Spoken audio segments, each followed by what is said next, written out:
Graças e paz, irmãos. Amém. Amém. Amém. Muito obrigado, irmão Edivaldo. E o irmão Edivaldo é o irmão mais democrático que tem. Todo lugar não tem nem de um jeito. Ele estava falando no telefone, ele nem se estressa mais. Entendendo que é ele atende, né? Uma pessoa bastante prestativa, graças a Deus, por conhecê-lo também, Andréia e outros irmãos aí também. É um prazer. Estive aqui no aniversário da igreja, acho que foi no aniversário, né? Foi no aniversário. E foi um prazer para mim. Eu não me lembrava que era tão longe aqui. Agora eu me lembrei que de fato era uma igreja bastante longe. A gente vai para muitos lugares e eu tenho trabalhado bastante com dois tipos de público. Um é o casados de família, sou terapeuta de casais, e também os jovens. Então tenho trabalhado bastante com esses dois grupos, a juventude, nos encontros, pelo menos no meu setor lá, DEPAC, no Bacen, Juventude do Estado de São Paulo.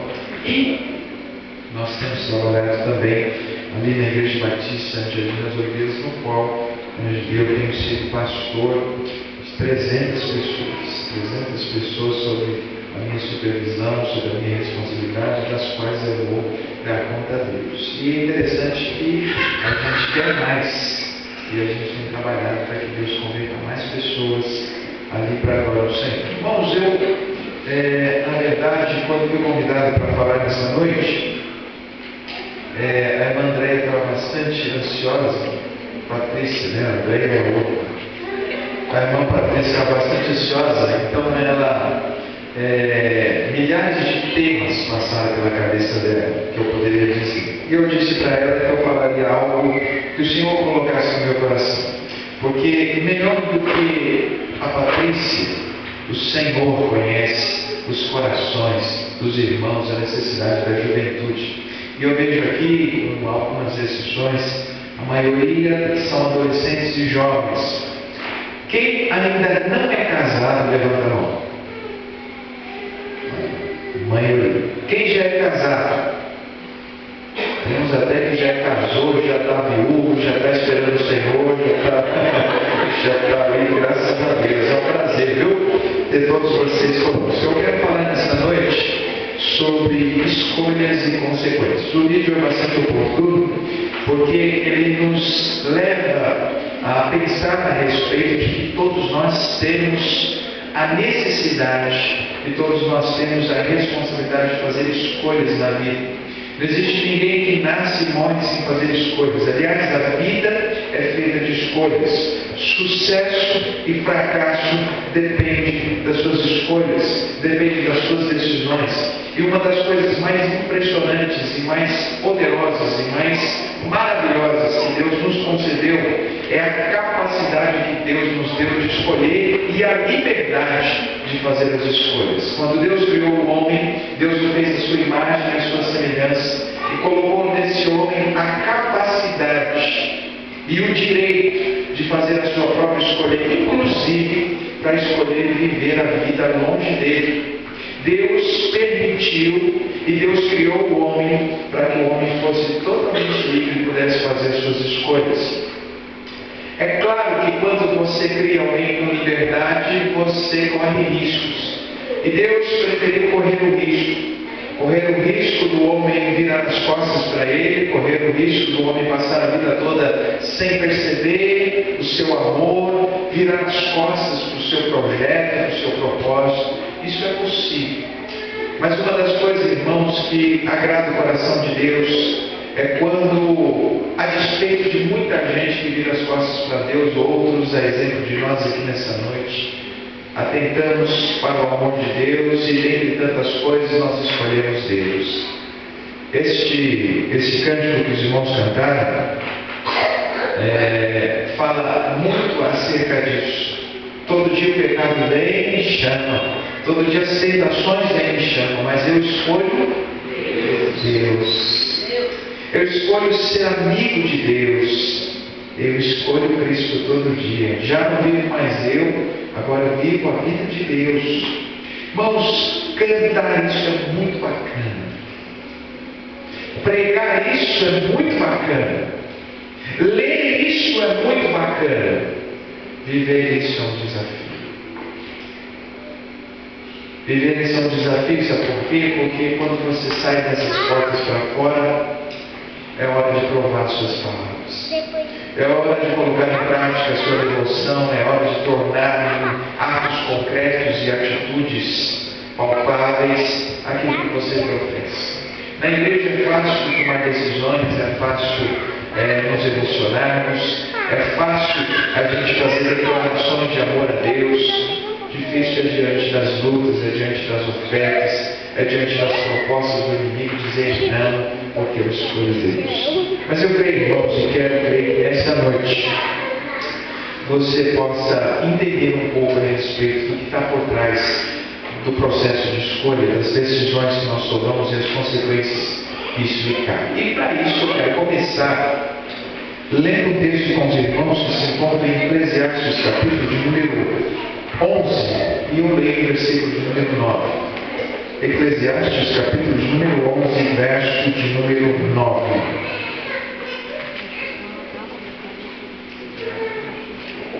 Eclesiastes, capítulo de número 11, verso de número 9. Aí o texto. Vamos fazer a leitura da seguinte forma. Eu gostaria que os irmãos lessem, só os jovens, adolescentes, só os solteiros, lessem este verso da palavra de Deus. Vamos lá? Só os jovens, só os adolescentes lendo Eclesiastes capítulo 11, versículo de número 9.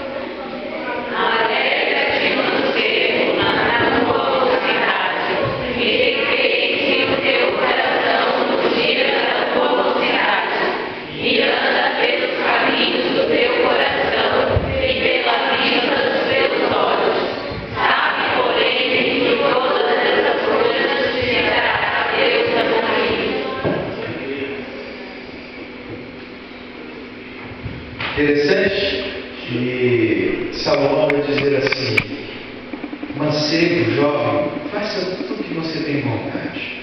Tome as decisões que você quiser sem se importar com qualquer pessoa.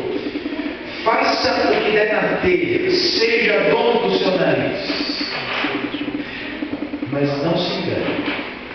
Tudo que você escolher, tudo que você fizer, Deus fará a juízo.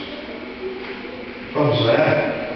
Pai, muito obrigado, Jesus, por essa noite. Muito obrigado por esse privilégio, mais uma vez, de estar em tua casa com esses irmãos. Que a tua palavra nesta noite seja, ó Deus, penetrante, viva e eficaz, de maneira que possa operar nas nossas vidas, mudar nossos paradigmas, mudar nosso jeito de viver, de maneira que cada um de nós possamos sair daqui e assumir o compromisso, Deus, diante de Ti, de escolher o Senhor, de escolher a Tua palavra, a Tua vontade, em qualquer circunstância e diante de qualquer oferta. Nos ajude, Pai, ajude esses jovens, ó Deus, ajude também esses irmãos mais velhos a orientá-los e a também, quando for fazer processo, ou passar por um processo de escolha e decisão, que eles sejam usados, que eles sejam orientados por Ti. Pai, nessa noite, Senhor, que tão somente o Teu Espírito nos conduza. É o que te rogamos em nome e por amor de Jesus. Amém. Quando Deus criou o homem, queridos, Deus deu a ele a capacidade de fazer escolhas. Porém, Deus era, até o momento da queda, Deus era para o homem o referencial de conduta. Antigamente, se você perguntasse para Adão e para Eva, antes deles pecarem, o que era certo e o que era errado, eles diriam para você da seguinte forma: o certo é o que Deus diz que é certo, e o errado é o que Deus diz que é errado. De maneira que o referencial de certo e errado para Adão e Eva antes do pecado era Deus. Deus que dizia: disso você vai comer, daquilo não pode comer. Deus dizia para ele: isso é bom para você e aquilo não é bom para você.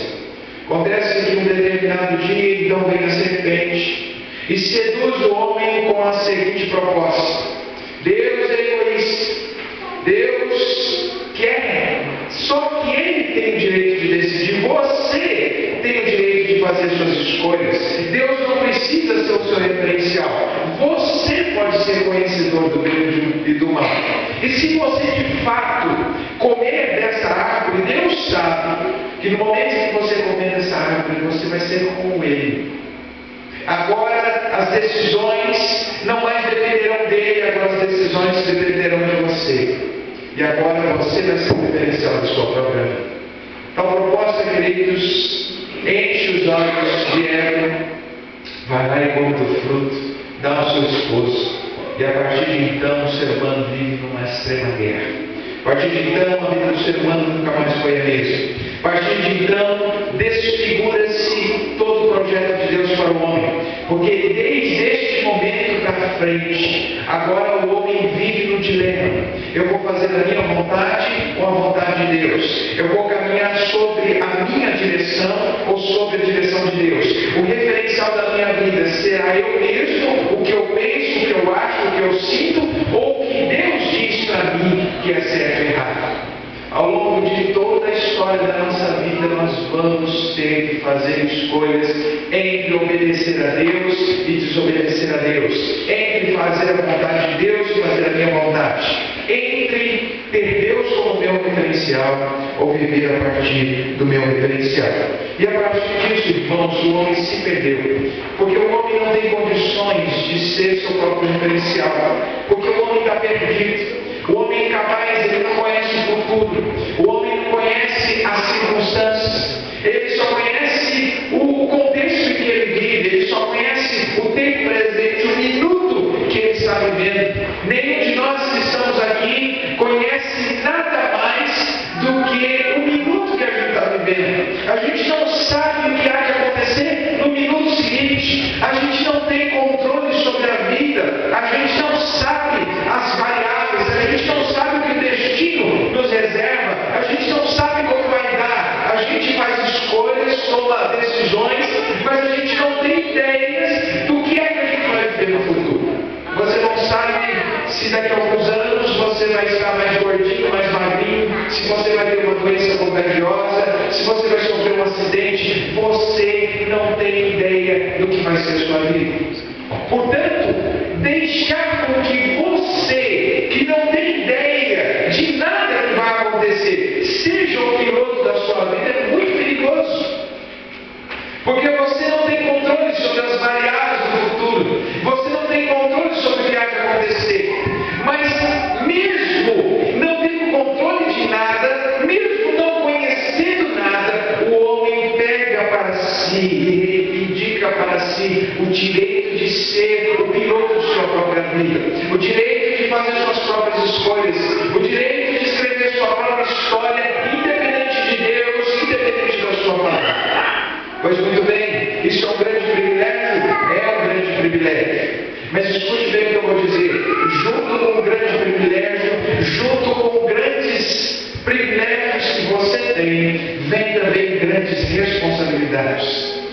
Você tem o privilégio de fazer a escolha que você quiser. Mas escute bem, você tem a responsabilidade de assumir as consequências de toda escolha que você fizer. Paulo Merida, Paulo Merida, ele é um escritor e ele escreveu uma das coisas muito interessantes a respeito da questão de escolhas. Ele disse que nós somos livres para fazer as escolhas, porém nós somos prisioneiros das consequências das nossas escolhas. Você é livre até o momento que você decide. A partir do momento que você decide, a partir do momento que você escolhe, a partir do momento que você faz a sua opção, você se torna escravo daquilo que você optou. Você se torna refém daquilo que você escolheu. Portanto, a sua liberdade está até o momento da sua escolha, porque quando você escolhe, você se torna prisioneiro das consequências da sua escolha. E o mais impressionante, queridos, é que a maioria das vezes e a maioria das nossas escolhas coloca em movimento engrenagens das quais a gente não sabe aonde vai entrar. A gente resolve falar uma mentira e não tem ideia do que essa mentira vai provocar. Alguns de nós já tivemos a experiência de fazer uma coisa E depois aquela coisa tomar uma dimensão tão grande, tão terrível, que você pensa assim da seguinte forma: meu Deus, se eu soubesse que isso que eu falei, que isso que eu fiz, que essa decisão que eu tomei iria dar toda essa confusão, eu não teria feito. Eu não teria tomado, eu não teria falado, eu teria ficado quietinho, mas você não sabia. Você tomou a decisão, mentiu, falou, fez o que fez, e aí então a vida vai te trazer de volta tudo aquilo que você plantou. A Bíblia diz, queridos, um dos textos assim mais aterrorizadores que a gente pode observar está em Gálatas, capítulo 6, versículo número 7. Porque o texto diz assim: não enganeis, não erreis, meus irmãos. Deus não se deixa enganar, porque aquilo que o homem semear, isso também ceifará. Escute bem o que eu vou dizer: aquilo que você semeia, aquilo que você planta, nem Deus muda a sua colheita. E Deus não muda a sua colheita, não é porque Ele não tem o poder de fazer isso, mas é porque Ele já nos orientou que Ele não vai fazer isso. E por que Deus não muda as consequências dos nossos atos? Para que a gente tenha responsabilidade quando for escolher. Deus perdoou Davi depois do pecado, sim ou não? Sim. Mas Deus livrou Davi das consequências do pecado? Não. Deus perdoou Sansão pelo seu pecado, sim ou não? Sim. Mas Deus livrou ele de ter os olhos vazados e ficar um bobo lá, sendo um palhaço na corte dos filisteus por conta dele ter desobedecido a Deus? Deus livrou ele disso? Não. Escute bem o que eu vou dizer: Deus te perdoa, porém as engrenagens que você coloca em movimento com as suas decisões, nem Deus as paralisa. E isso Deus faz para que você aprenda que tomar decisão é algo muito importante. Agora, por que é que eu escolhi esse tema? E por que é que eu escolhi essas coisas hoje? Escute bem, é nessa fase da sua vida, principalmente na fase da juventude e da adolescência, onde você vai tomar 4 decisões, que são as 4 decisões mais importantes da sua vida. A primeira delas é que é nessa fase que nós deveríamos e nós precisamos definir a quem vamos servir. Se a nós mesmos ou se a Deus. Quem vai ser o referencial da nossa vida? Quem vai ser o Senhor dos nossos caminhos? Quem é que vai dirigir os nossos passos? Essa é a primeira pergunta que nós deveríamos nos responder ou deveríamos tomar uma posição enquanto jovens. A segunda pergunta, o segundo dilema que a gente tem que resolver quando a gente está nessa fase aí, é que tipo de gente a gente vai ser? Que tipo de pessoa? Qual é a sua identidade? Afinal de contas, tem de todo tipo: skatista, emo, tem todo tipo de gente, roqueiro, todo tipo de tribo que você imaginar tem. E o grande desafio do jovem é: o que é que eu vou ser? Eu vou ser um skatista, eu vou ser um roqueiro, eu vou ser um funkeiro. O que é que eu vou ser enquanto padrão de vida, enquanto identidade? As pessoas vão olhar para mim, ver a minha roupa, o meu jeito de ser, o meu cabelo, e vão dizer: esse aí é um roqueiro, esse aí é um funkeiro, esse aí é um pagodeiro. O que é que você vai decidir ser? É nessa fase da sua vida.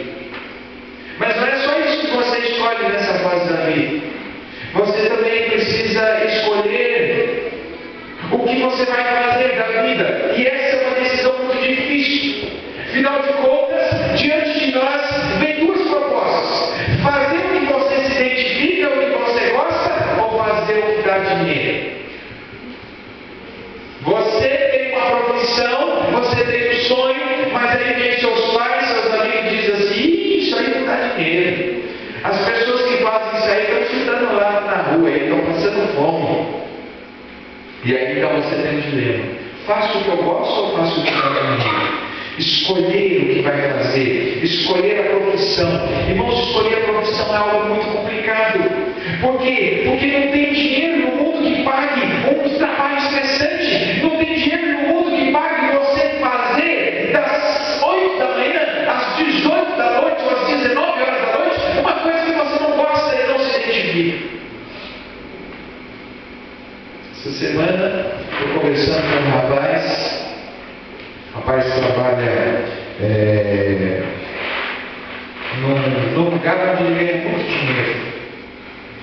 dinheiro nisso. E aí ele disse para mim assim: pastor, você quer que eu seja sincero?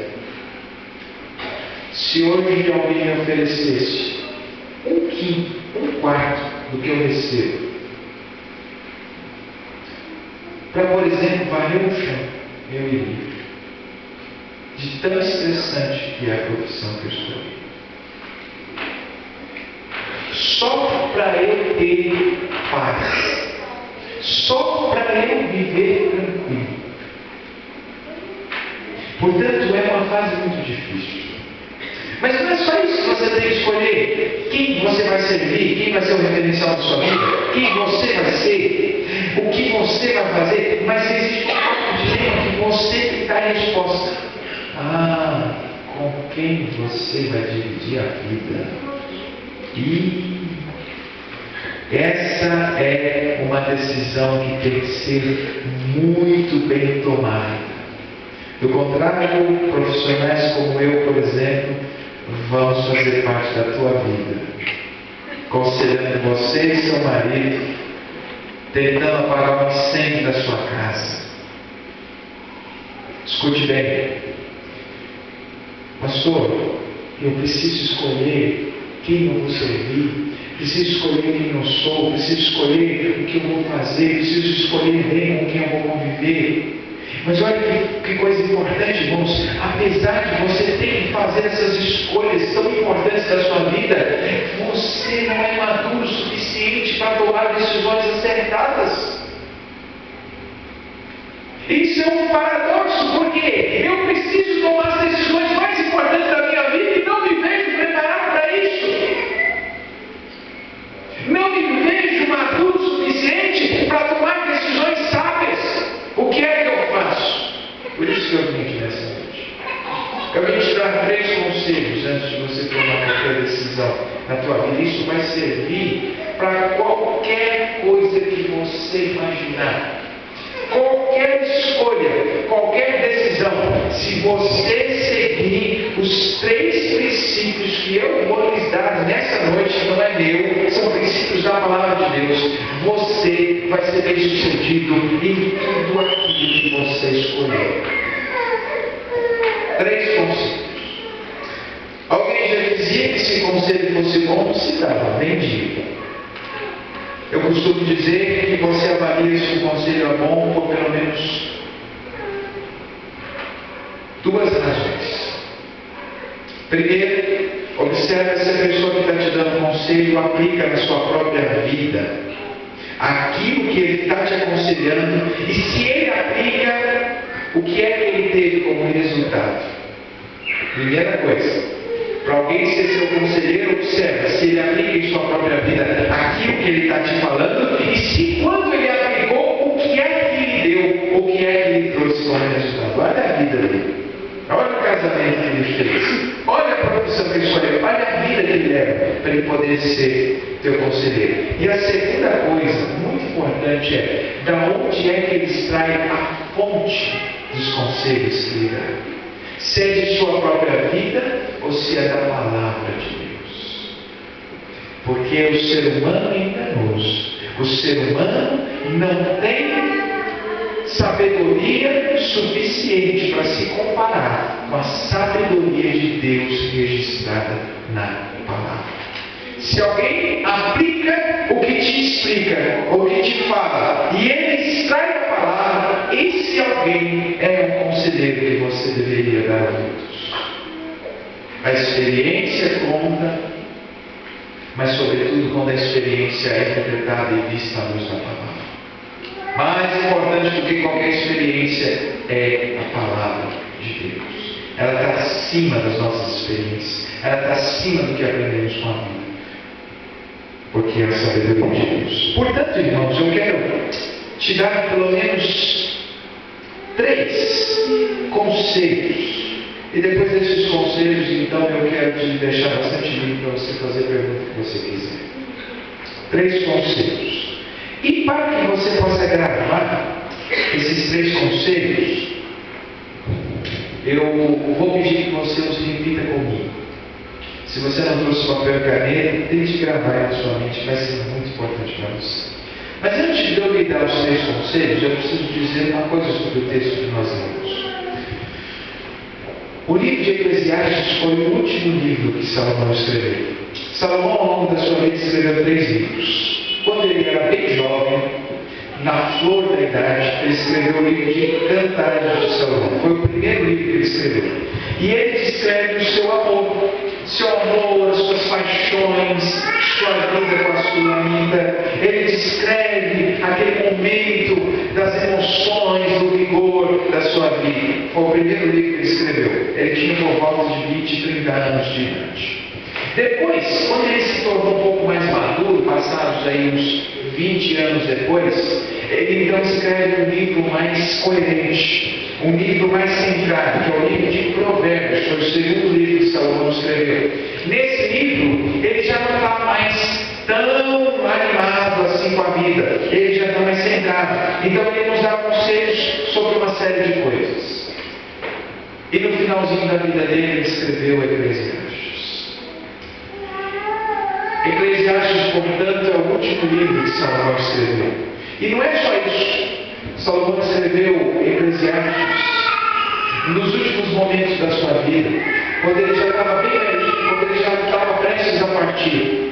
E no livro de Eclesiastes tem a sabedoria, ou tem a conclusão da vida e do que este homem aprendeu ao longo de toda uma vida. E não é só um homem qualquer que registrou o que ele aprendeu ao longo da vida. Nós estamos diante das últimas palavras do homem mais sábio que o mundo conheceu, claro, tirando Jesus. E o que é que ele nos aconselha? Ele nos dá um conselho, irmãos, falando que tudo aquilo que nós fazemos, que todas as escolhas que fazemos, acarretam o juízo de Deus. Você quer viver igual você quer viver? Você quer ser dono do seu próprio nariz? Você quer fazer suas coisas? Deus não vai te impedir. Quer ficar grávida, adolescente? Quer que seu filho não tenha ou não conheça o pai? Não tem problema. Deus não vai te impedir. Quer experimentar todo o sofrimento de você desobedecer seu pai e sua mãe e acarretar tudo isso e viver em função dos seus amigos, conhecer as drogas e uma série de outras coisas que o mundo pode oferecer, as doenças, a balada, as coisas? Pode! Deus não vai te impedir. Deus não vai te colocar uma bola de ferro na sua perna e dizer: não vá. Quer ir? Vá. É isso que Salomão está dizendo. Quer andar pela vista dos seus próprios olhos, quer tomar suas decisões, quer fazer o que te dá na telha? Pode fazer. Só que eu vou te dizer uma coisa. Por todas essas coisas te trará Deus a juízo. Algumas pessoas, irmãos, quando ouvem falar de juízo de Deus, dão risada. Sabe por quê? Porque tem muita gente que faz um monte de coisa errada e a vida dele parece que está boa. Parece que nada está acontecendo.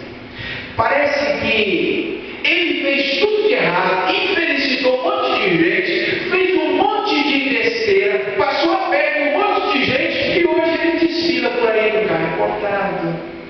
Ele tem muito dinheiro, ele usa roupa de marca, e aí a gente olha para essas pessoas e diz assim: esse negócio do juízo de Deus aí não está muito certo, não. Porque afinal de contas, esse cara fez todas as coisas erradas e está vivendo aí numa boa. Mas não se surpreenda e não se engane. 1 Timóteo capítulo 5, 24 vai dizer uma coisa assim, muito importante para a gente. Vai dizer que há 2 níveis e há 2 tipos de juízo.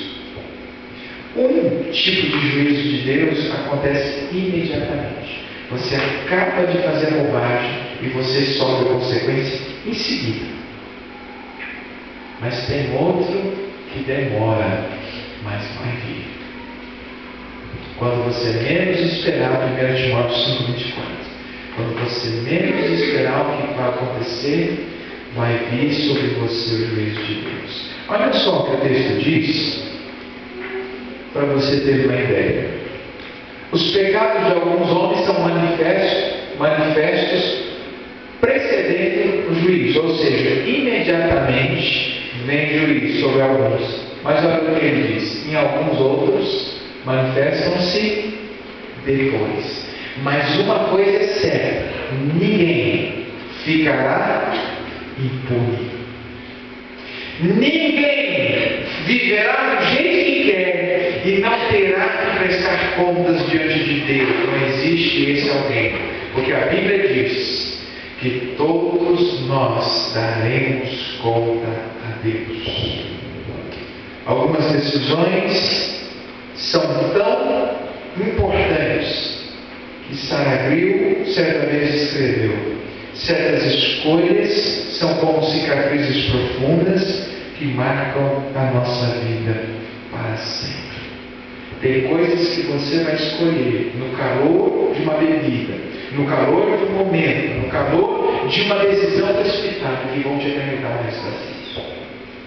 Semana passada eu terminei de dar aula pela manhã, estava vindo com uma de minhas alunas e ela estava contando a experiência do filho dela.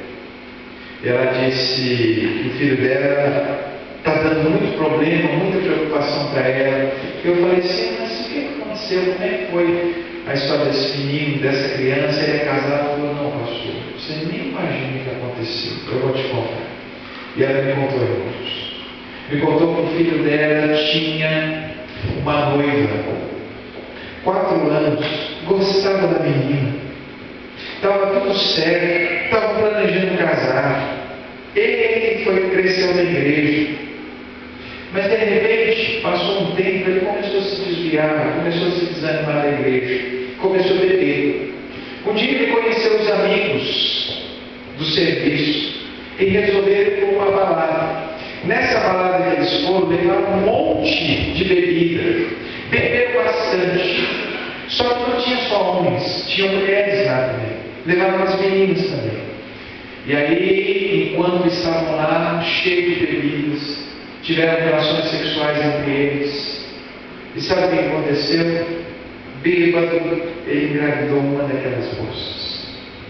Voltou para casa, curou da ressaca, namorando com a sua noiva, ela não sabia de nada, tudo certinho, voltou a vida direitinho, com seus planos de casar, até que um belo dia bate na porta dele alguém que diz para ele: sou grávida e o filho é seu.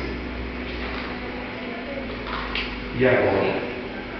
Bêbado, não sabia nem o nome da moça, e agora tem que assumir o filho. Sabe o que aconteceu com a noiva dele?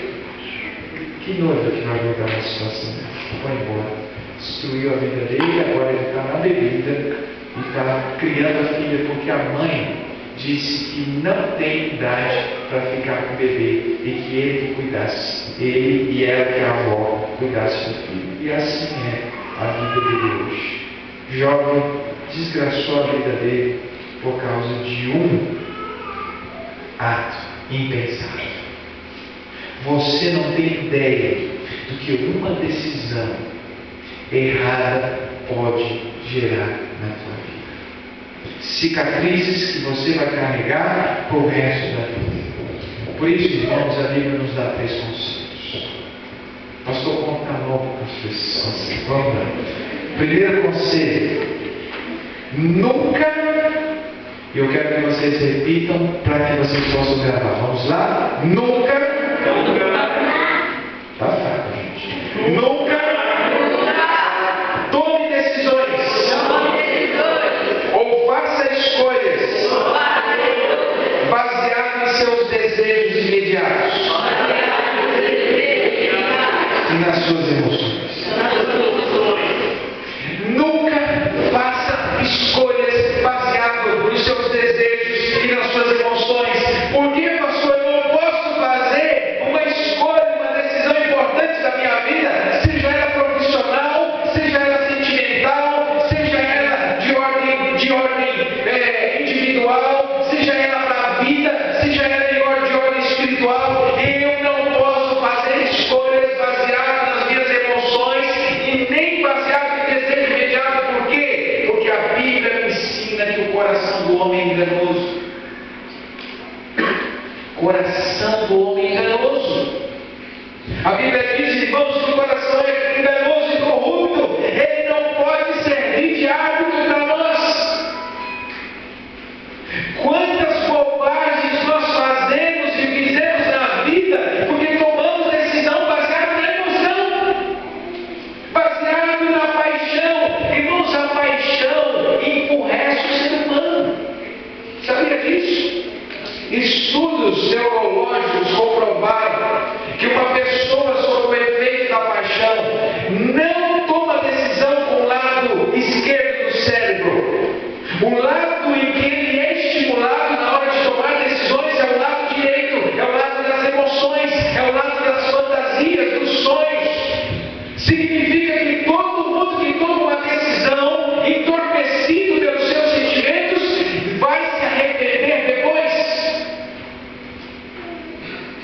pastor, mas eu amo esse menino. Pastor, mas eu não vivo sem essa menina. Pastor, mas eu não aguentei. A tentação foi muito grande. Toda vez que a gente toma decisão baseada nas emoções e satisfazer o desejo imediato, a gente vai sofrer consequências, e duras consequências. Foi o que aconteceu, por exemplo, com Esaú. Esaú volta do campo. Naquela época, irmãos, o direito de primogenitura era algo muito importante. Significava ser líder da sua família, significava receber a maior parte da porção, significava receber a bênção de Deus, e isso se estenderia ao longo de toda a sua vida e os seus descendentes. Mas um dia o Esaú chegou morto de fome, e o Jacó danado fez um guisado gostoso, cheiroso. Ele chegou lá, sentiu aquele cheiro, e aí Jacó fez um trato com ele. Quer comer do guisado? Quero. Me dá o teu direito de primogenitura. Sabe o que Esaú fez? Trocou uma bênção eterna por um prato de leite. Por quê? Porque ele estava com fome. Seus desejos imediatos. Não foi só Esaú que fez isso, não. Davi estava lá na sacada do seu palácio. A mulher totalmente desprovida, totalmente ingênua, inocente, tomando banho na fonte diante do palácio do rei. Uma mulher bem inocente, né? Tomando fonte lá, pela hora. E aí o rei, então, ocioso, porque o povo tinha ido para a guerra e ele não foi, olhou a mulher. E aí ele perguntou, escute bem, ele perguntou para o seu general: quem é essa aí? O homem de confiança dele disse assim: essa aí é Betseba. Só que não parou por aí. É Betseba, esposa de Urias, teu general. Irmãos, Deus sempre nos avisamos. Naquela palavra, Deus estava dizendo para Davi: essa aí é a Betseba. Só que ela é a Betseba do Urias. Mas ele quis ouvir? Não. Sentiu o desejo, atraiu-se, foi lá satisfazer o desejo. 4 vezes mais maior foi a sua punição. Sua família, menino que nasceu desse relacionamento morreu, sua família teve grande problema, um dos seus filhos se deitou com a sua filha, o outro quis tomar o seu trono, sua vida se transformou no inferno por causa de uma ação impensada. Sansão foi a mesma coisa. Se deixou levar pelo desejo por Dalila. Todo mundo dizia para ele: essa mulher não é confiável. O próprio bobão, durante 3 oportunidades, ela mostrou que não era confiável, mas ele estava seduzido pelo seu próprio desejo. Terminou cego, sem os 2 olhos, e só morreu naquele momento porque Deus teve misericórdia e porque os inimigos queriam fazer dele um palhaço. Tudo isso, irmãos, aconteceu porque as pessoas das quais eu falei tomou decisão baseada nas emoções, baseada nos desejos. Irmãos, toda vez que a gente faz esse tipo de coisa, a gente está fadado a experimentar sofrimento. Todo mundo nos avisa. Deus muitas vezes está gritando para a gente: não faça isso, não se relacione com essa pessoa. Teu pastor está falando isso, seus pais estão falando isso, mas você não consegue enxergar porque você está cego pela paixão. Está convencido de que o que você sente é mais importante do que a razão das pessoas maduras e experientes que Deus colocou na tua vida para te orientar. Vai casar com esse rapaz, vai casar com essa moça, vai tomar uma decisão profissional baseada no que você sentiu. E deixa eu te dizer uma coisa. Quando nós nos convertemos, nós não mais devemos tomar decisões baseadas nas emoções. Sabe por quê?